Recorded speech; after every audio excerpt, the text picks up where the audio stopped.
When I was going to the kitchen, he just pulled my hair and like, who are you talking to like this? And I was like, so you have the guts to hold my hair now? Okay, fine. Let me go to the kitchen. I went to the kitchen. I took a knife and I told him, you know what? There, just come closer and I will finish you. I swear I will finish you. So when I took that medicine, I remember after 30 minutes, I felt like I want to scream. I want to do nasty things. I just want to scream. I want to do break things in the house. I didn't know. Me, I even said I was running mad. She told me, I've met a lot of people with this incident. And you are the first Somali lady coming to accept what is happening in your life. And today, I'm here to help you. And I said, please, can you help me? That's the only thing I said. Please, can you help me? So she gave me the number. She told me, in case of anything, just call this number.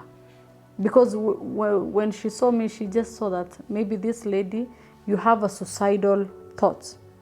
I was holding myself because of the kids. Being in the court, it has drained me. So it's like, if you get married, you're going to have kids. And what if that man will do again worse than the other man? I had that fear.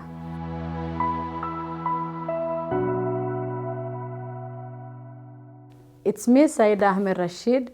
This face is not new to you. It's familiar, as we had a previous interview with Justus here. And I know a lot of people, maybe some are new. The link will be shared down there. The reason why I was being interviewed is because of my kids. I had a case issue in the court, and I was requesting the father of my children for us to come out and cooperate and what happened. Now today I'm here to talk about what happened after the video went viral. Was it successful or not successful? And without forgetting, other many things are coming. Anyway, I want to say thank you for Justus to host me today here. The previous interview, I was not in the country. And today, guess what? I met the man who is behind the camera, and we are now physically interacting together. And it has been a privilege to be hosted today here and to share the real story with you physically. The previous video, I was talking about how I was asking the father of my kids to have at least we co-parent about the kids. But unfortunately, the case was so tough for me. I don't know how I can put it. Is it tough, or it's something that I saw, I can't get anything from it? And after the video went viral, they went back to the court and they gave me a gang an order not to talk about my kids, not to talk about anything that is happening in the court. And I don't know the reason behind it. That's why I already decided, by the way, before even they gave me the order, I decided myself not to fight over these kids, because it has taken a lot of time, a lot of my energy, financial and everything. It has just drained me down. So I left it that way. But I got an order not to talk about the kids, not to talk about anything concerning the court. But these are my kids. Still, I'm proud of them. I will talk about them no matter what, either daytime, nighttime, any time I will talk about my kids, because they are the reason why I'm here today. Anyway, that's the thing that had happened after what went viral, after the court issue. I know there are some people who have not followed the incident or the story I shared. Kindly please just check down there. It's just the link will be put down there. Just continue, just watch from there. I know there's new subscribers, new people there, but I'm very grateful. I got a lot of people concerned, people sending me email to give me comfort message. Others, I got other advocates who are willing to help. But unfortunately, because I was not having that energy again to fight over something that I know I won't gain, or I won't gain the custody back.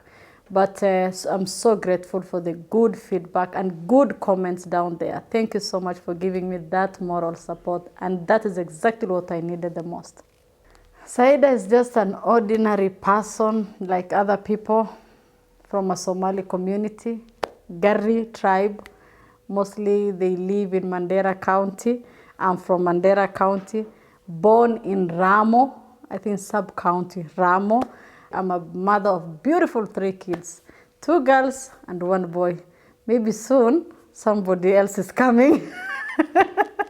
So that is me. I went to school St. Anne's in Mumias. After that, I went different high school, but I didn't continue to Form 4 for some reasons. Peer pressure and so on. Early marriage. It was early marriage, but not forced early marriage. It was that adolescence, when you are in that stage and then you fell in love, tricky things. That's how I got married willingly, not because my parents wanted. No, my parents were really struggling. They wanted us to finish school and so on. So that's how I got my first daughter. She's now 10 years. Through my first husband. But life went like that until 2013.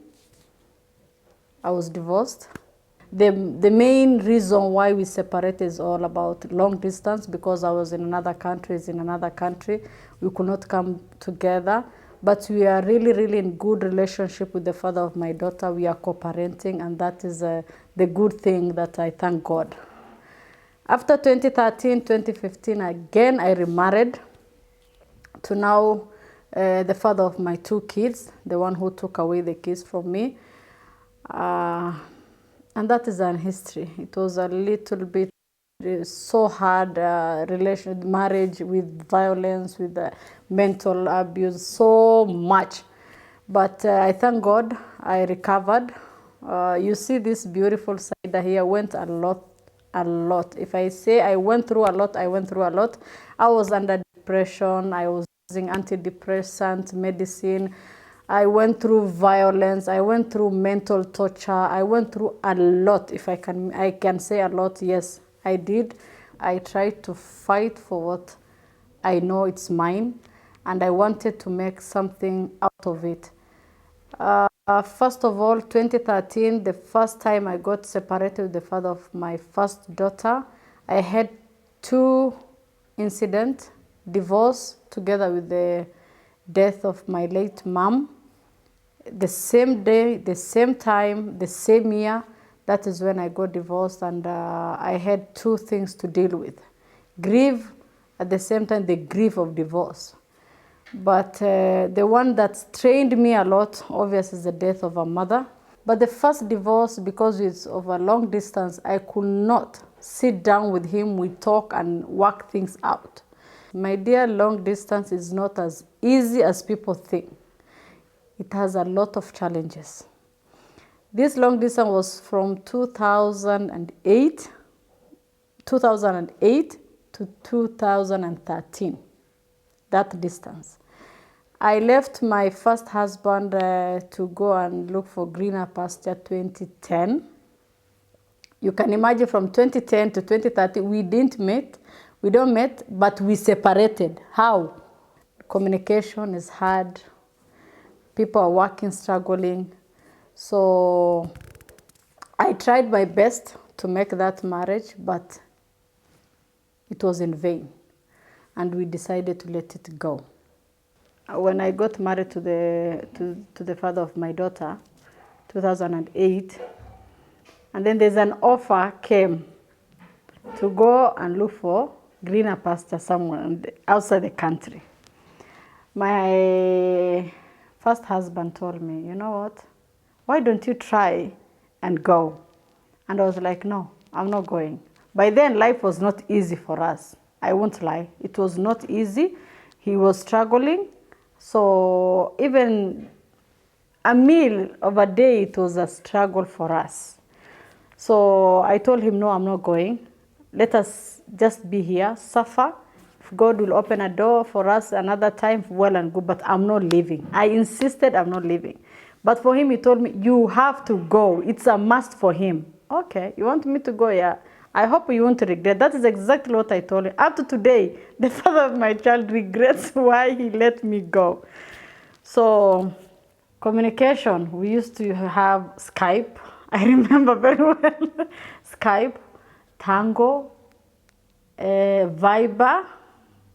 What else? I think WhatsApp was not there. If I can, yeah, WhatsApp, Skype, Tango, Viber, Facebook, and Messenger.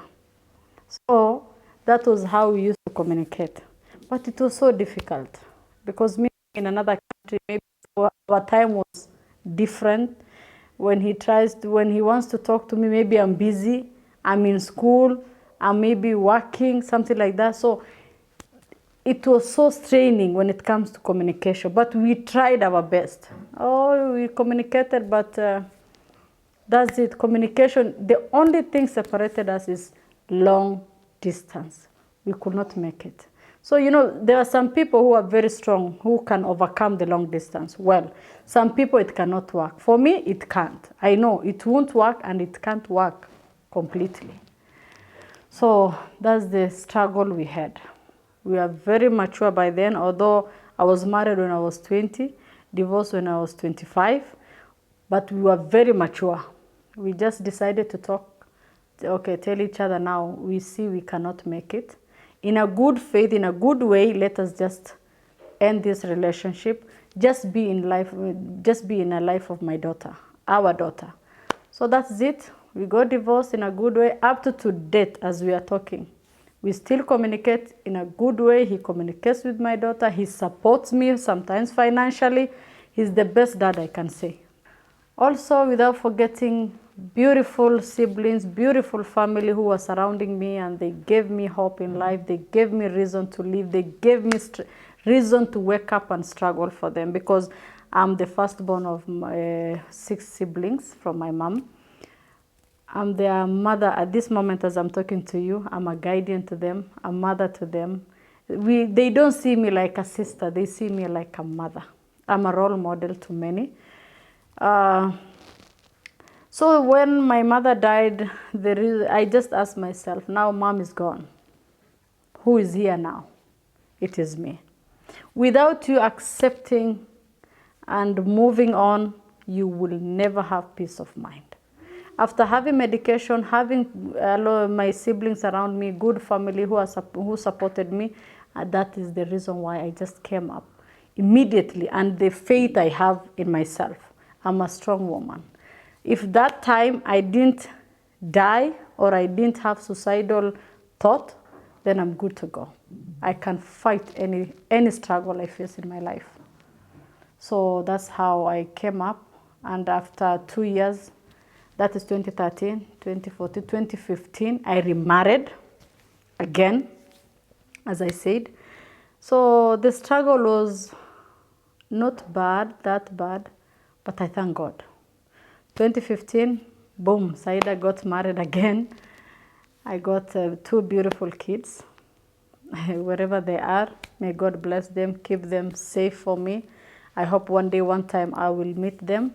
Although it's not easy for a mother to be anywhere or to be without her kids. But I'm sure with the faith I have, I pray for them as a mother, and may God protect them wherever they are. Now, 2015, I remarried, thinking now that I got a man and I will have a good life, a happy life. But unfortunately, a nightmare again in my life came back. We separated 2017 after another 2 years. The reason why we separated, it is abuse, mental abuse, physical abuse. It has reached to a point physical abuse was there. And I could not accept physical abuse. It was very hard, yes. I know people have been telling me, just be there, have patience, marriage is all about patience.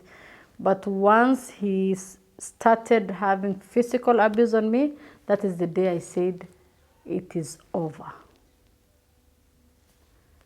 But before we came to physical abuse, mental abuse. Mental abuse is not all about somebody sitting there and verbally talking. Mental abuse, the silent treatment. There's ignorance. You just sit with your partner there, he's not responding to you. Your partner sees you like you are nothing. You know, he starts to tell you to avoid seeing your family. He starts to tell you not to bring your family at home. He doesn't want people to know where I live. Whenever I need something, he's like giving me like a trash. When you're at home, he just do something silly to make you feel annoyed. But mostly silent treatment. Once you see that silent treatment, even if somebody you send a message, he doesn't respond to you, just blue ticking you for no reason, and then when you call somebody talking to you like you're nothing, that is a mental abuse.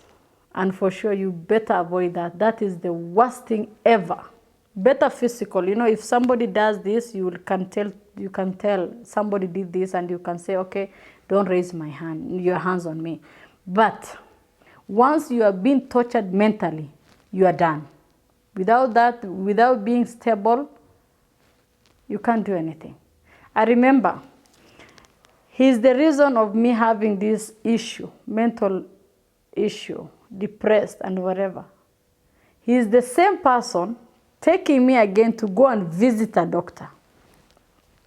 And he's the same person again giving me the stress. So when we go to the psychiatrist, I think she was in Kenyatta Hospital. I remember very well. So when he goes there, he looks at me like this. You can't imagine, he was just an angel. Even the doctor is like asking me, are you sure? Are you sure this person is the one causing you stress? I was like, I don't want to talk. Because if that doctor was asking me a question, I'm starting to cry. So the doctor said, can I talk to this lady alone? So he told me, and he's like, you know, telling me it will be okay. He's just showing off the doctor that he is a good and supportive husband. So when he went outside, the doctor was asking me, are you okay? And I was like, I can't talk because I had that fear. I had that fear. I don't know when I go home, what next? What will happen to me? So the doctor told me, can you just be open? And I thought maybe, you know, because you have that mental issue, you think that if you share your weakness with this thing with this person, the doctor will tell him that she told me this. Me, I'm thinking that maybe she's going to keep my secret. But in my mental, I don't want to discuss my issue with her. Maybe she will. Maybe they are in a good connection. I don't know. You know, this world is very small. He's the one who looked for that doctor. He communicated with a friend. A friend gave him the number. They just communicated. Immediately we booked an appointment. We went there. So for me, I had that fear to speak out. So I just told her, do you know what? Yes, I think I just want to kill myself. And she told me, why? No, I need to do that because I don't know who I'm going to share this problem with. I don't know. I have no family to share, because if you go to a family member or you go to any Muslim wherever, I remember I went to one of sheikh in a mosque, I think it is in Jamia, and I discussed this issue with him. And he just told me, you know what, just go, have patience, and things will be good. Pray. That is exactly what people are saying. Just pray, things are going to be okay. And somebody is having mental issue. Somebody is going to die. Somebody is thinking of suicidal. And you're going to tell somebody, you just go work on your marriage and go and pray. Okay. So when I was in that hospital, I didn't tell her anything. The first day I started crying. I'm just crying. Then she told me, okay, you know what? I'll give you a medicine. Just take this medicine very well. So maybe it will help you to cool down. He came in and he was like, what did she tell you?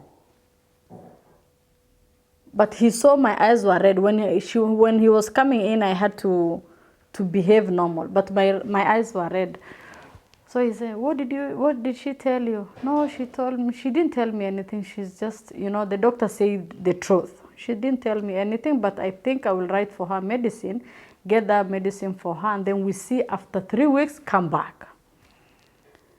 So we went back. So the first thing he told me, so do you think the doctor will help you? We are not even outside the compound of the Kenyatta hospital. Do you think the doctor will help you? I was like, what the hell? Okay. I was having my son by then, and I think I was pregnant by then also. He told me, the doctor won't help you. It is me who will help you. And I asked him, if you can help me, why don't you help me? Because of that stress, I abandoned my daughter. I didn't know this man was doing something just to make me feel unwanted, self-esteem to be down, not to have the confidence I used to have. But it was not too late. They gave me the medicine, went home, took the medicine at 8 p.m. I remember very well, the first dose. I wish I remember that medicine. So when I took that medicine, I remember after 30 minutes, I felt like I want to scream. I want to do nasty things. I just want to scream. I want to do break things in the house. I didn't know. Me, I even said I was running mad. So I called the doctor immediately. I told him, call the doctor, tell the doctor that this medicine is not good for me. I think like I want to scream. I want to go mad. So the doctor said, then I think it's side effect. Tell her to drink milk and then come again tomorrow. We went back tomorrow. The following day, they changed again another medicine, and that helped me a little bit. It made me to cool down. So I started one by one to be open with that doctor. One by one, one by one, one by one. I thank God she really helped me. And she told me, you know what, yes, I can help you. I told her, how can you help me? She told me, I've met a lot of people with this incident. And you are the first Somali lady coming to accept what is happening in your life. And today I'm here to help you. And I said, please, can you help me? That's the only thing I said. Please, can you help me? She told me, do you have a family member? Yeah. Okay, can you try to call somebody at least, or give somebody my number? I said, I don't have your number. She gave me her number. I forgot that, doctor, but wherever you are, God bless you. So she gave me her number because that man was not inside. Whenever I meet her, she tells the man to go out. So she gave me the number. She told me, in case of anything, just call this number. Because when she saw me, she just saw that maybe this lady, you have a suicidal thoughts. And that is the worst thing you can ever have. I didn't want to lie because I was so open with him. I don't know what he did to me, whereby anything I discuss with anyone, I have to tell my husband. So I just found myself telling him, you know what, the doctor told me this and that. Not knowing, I dug my own grave. Now from there, no again seeing the doctor, nothing. So you have to be there now. I stopped seeing the doctor, and again, no medicine. He won't go and bring medicine for me. So he turned from physical abuse, mental abuse, to physical now. Whenever you talk, it's just like he slaps you, he does this, he does that. He uses your kids to do something to torture you mentally again. Then there's a day, I remember very well, one evening. We were coming from Isli. And that is the day I said enough is enough in my heart. He was driving, and then he started talking verbally very badly. And I told him, do you know what? Yes, there's a brake, hand brake. I told him, if you talk again, I think I'm going to do something and we're going to die in this car. He told me, what do you mean? I said, yes, you have heard me. Then just talk badly and then we see. I think we'll never get to the point. We will never get to the point to discuss again about this issue. So he was like, okay, Saida has never talked back to me. What is happening? So for him, he knew now there's something wrong with Saida. Not knowing I was prepared for anything. We went back home. I had my daughter now, Hamida. She was 1 month, 2 months, almost 2 months. So I told him, help me to carry this child, let me get out of the car. The last thing I remember, I left everything with him. I just went upstairs. I went in the house. So he told me, can you come and carry your daughter because I'm going to meet some people. I told him, I don't care. She's your daughter also. Come with her up. And that day, luckily, he knew that something was going to happen. So he came with me. He gave me the child. Then he told me I'm coming back. And in my mind, I was so suicidal. It's either all of us to die. He went. He didn't go even to meet people. He went to my aunt who lives in South B. And he told my aunt, you know what, yes, can you come and take Saida? Because I think she's not normal. My aunt said, no, how can I pick somebody who is married? She's in her home. Let her stay there. She said, no. I think something is wrong with her. Because he's not used to me talking back to him. But today, Saida talked back to me. There must be something. So come and pick her. She said, I'll come tomorrow. It's evening, just go. The following day, that night when he came, I was so well prepared. I don't know how I was prepared. But I was suicidal. To say the truth, I was to do something bad. So when he came, I was in another room. He went to the main room. I was with my kids in the same room. He came and told me, did you iron my shirt? And I was like, am I your maid? That's exactly what I told him. So I was going to the kitchen. When I was going to the kitchen, he just pulled my hair and like, who are you talking to like this? And I was like, mm-hmm. So you have the guts to hold my hair now? Okay, fine. Let me go to the kitchen. I went to the kitchen. I took a knife. And I told him, you know what? There, just come closer. And I will finish you. I swear I will finish you. When he saw that knife, he saw, things are not good here. He didn't do anything. He just went in his room, locked the room, and I was in another room. That is where I spent. He spent there. The following morning, he called my family. I called also my dad to tell him what the issue is. Then my dad told me, once he has raised your hands on you, this is not a man for you. My dad, I remember, he sent a driver to come and pick me. I went home. The elders came together. My dad was like, no. If it is physical abuse, it's done. That's how our divorce occurred. What was going on in my mind after the second divorce, I didn't believe that now marriage can work. That is exactly what I thought.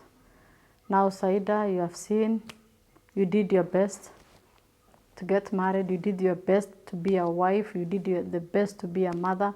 But now that things are coming against you, then I don't think you have to move on with life. Just live your life as a single mother for the rest of your life. That's what I was thinking.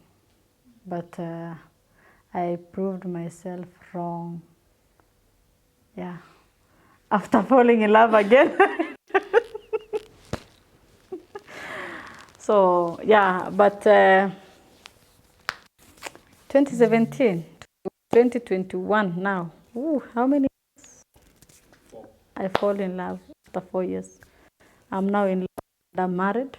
So I'm happy. Marriage can work.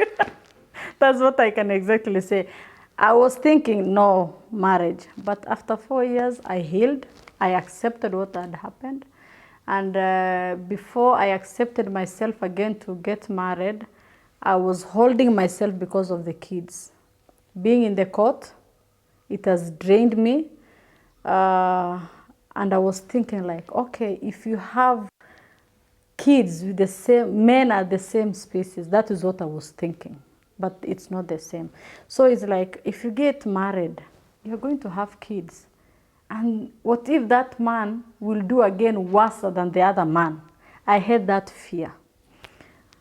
But I prayed over it. I decided to accept it.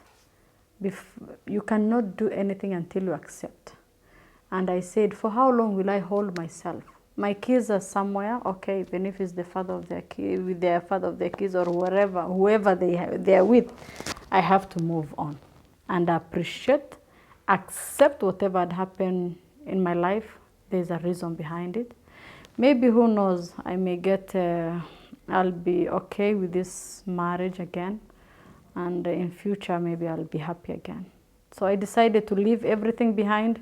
If mambo na case, just to leave it and continue with my life. I have study, I have school, I have work, I have to focus on my life. Because for how long will I put myself back? My kids are growing.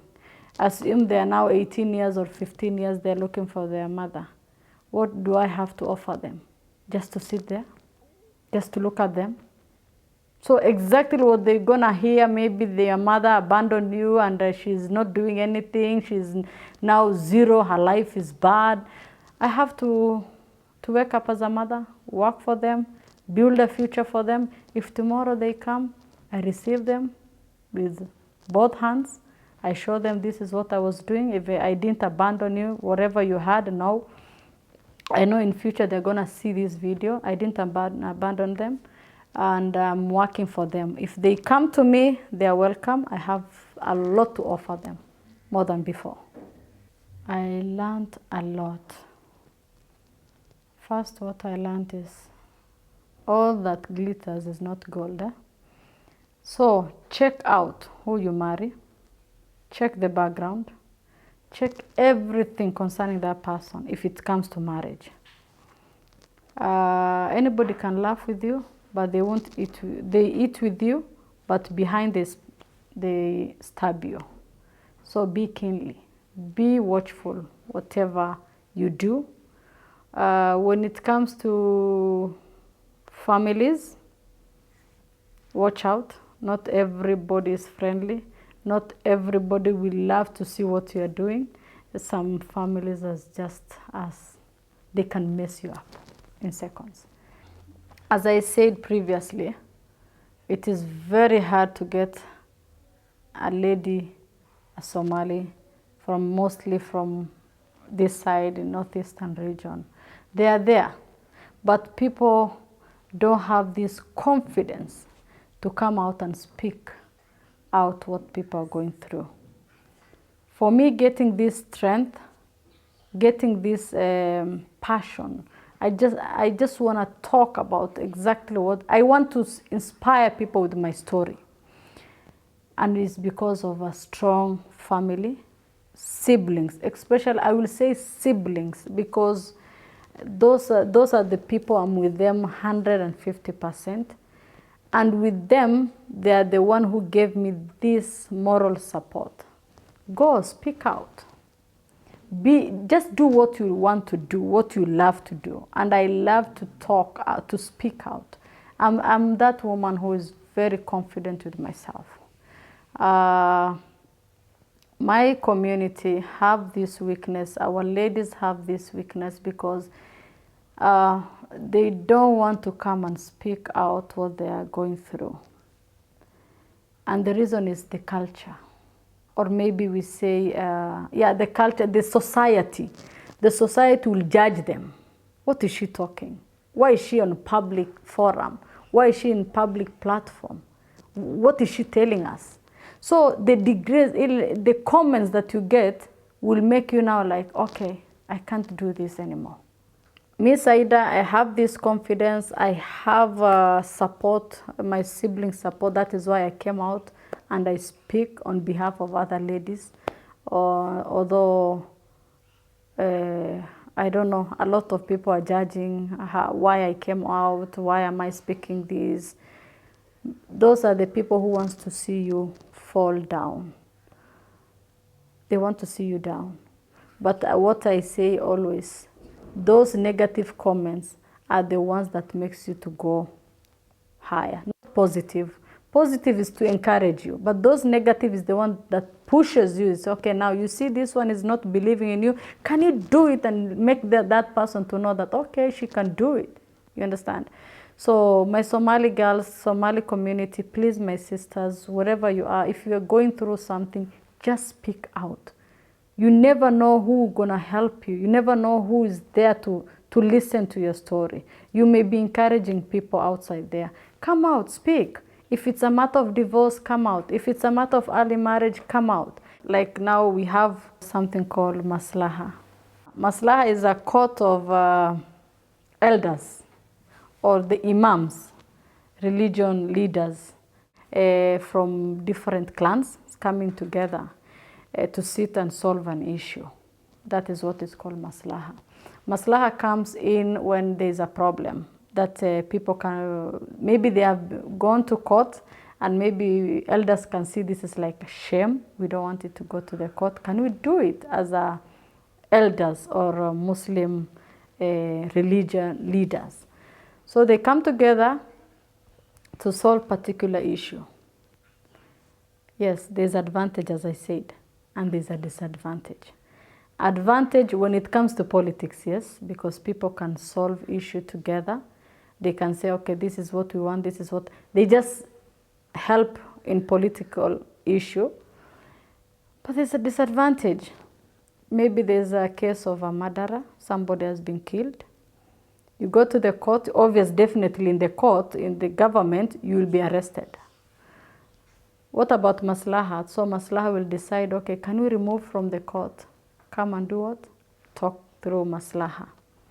They come through Maslaha. It is advantage to the killer.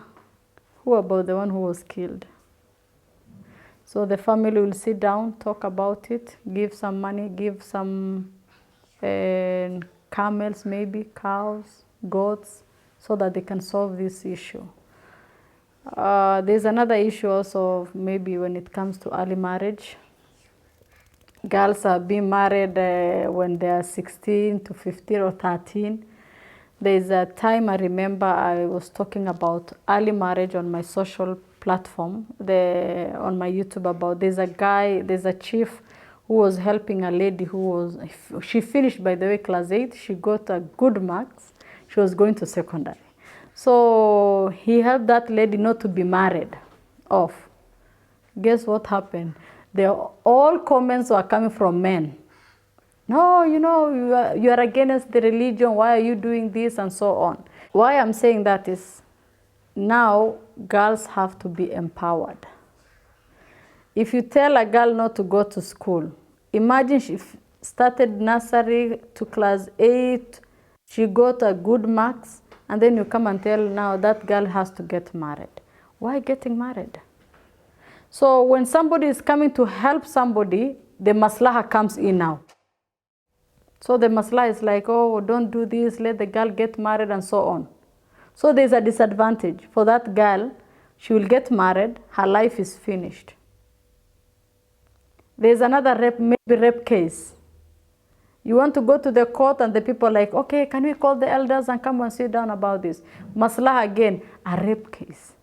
You will be in abusive marriage, still maslaha is there. You just go home, focus on your marriage, work on your marriage. How can you send somebody on a death platform? That is like telling your daughter, go and then tomorrow we're going to bury you. So after she has been killed is when now people will say, oh, I wish we knew. Why regret when it is too early you can help? So things are not easy. But maslaha, I am not against it, but when it comes to something that it's wrong, people has to accept it is wrong and to be done in a legal way. When it comes to religion, religion is very easy. And it has not done anything so hard, anything, I mean anything. Religion is so smooth, so easy to be followed. But there's this called culture. Culture has taken the role of the religion to the whereby, as I'm speaking to you, I'm talking about a lot of issues that people are going through in the name of culture and society. That is why I'm here and I want to talk about everything awareness. My platform is all about awareness, what is happening in our society. I just want to bring, can we come together and do something and to at least make this thing to be fair for us? I can say fair, because we have children, We have our children, maybe if we want to get to that point, our great-grandchildren will at least have the legacy to improve, because the society, the century, now we are here 21st, when, let's say 20 years to come, those kids, we won't be happy to see them, to see this that is happening now. We want them to improve, to get solution for everything. Everything has a solution, but how are we using it? Let's talk about it. So my platform, you can reach me through my Facebook, Saida binti Rashid. My YouTube, it's Saida Ahmed Rashid. I have Instagram, Saida Rashid or Suheila. You can get me through there. Come out, let's talk, let's share ideas. What are we going to do? I remember shortly a week ago, my video went viral. And there's a part a lot of people liked. It's all about polygamy. This man is from another parent. If his own parents are not even fighting over him, who are you to fight over a man? So if a man has decided he will marry, just pray he get a good wife, a wife who you can support each other, a wife who you can help each other. Saa hizi mambo ya kupigana na wanaume, we are not there. We are above that. So we can fight over maybe education, maybe work, promotions, something like that. Better things, better, you know. But polygamy is there. We accept it, we deny, we refuse, we fight, we do everything. Even to Christians, my fellow Christians, men, I will say, watch hii mambo ya you hide and then it's like you are going home and you have another side chick there. There's no solution. Come, watch wajulikane. After you die, how many kids are coming? 10. And maybe the only woman, the only wife knows she has only 2 kids. Outside there are 10. So are you going to do something fair? No. Because doing things secretly is not something that is advisable. And for us as a Muslim, polygamy is there and it has been practiced for so long. But now, which one do you want? Do you want something that is being legalized, that you know that maybe your husband is somewhere safe than not knowing where your husband is?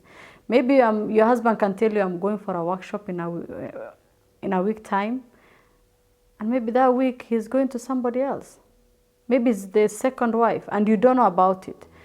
That is my opinion, as I said. Everybody has their own opinion. I respect everyone's opinion about polygamy. And this is exactly what I will be discussing on my YouTube channel. Please kindly go subscribe. I have a lot that is coming soon. What gives me joy is to see another fellow woman happy, to see another fellow woman succeeding in her life, to see a fellow woman who can stand and say no is no when no is needed, and yes is yes when yes is needed. And as a woman, I've experienced a lot. I know exactly what I'm talking about. I just want to make something beautiful for the future. Even my kids will follow the legacy. If I leave today this world, my kids, my daughter will follow the legacy of her mother to come out and help another fellow woman.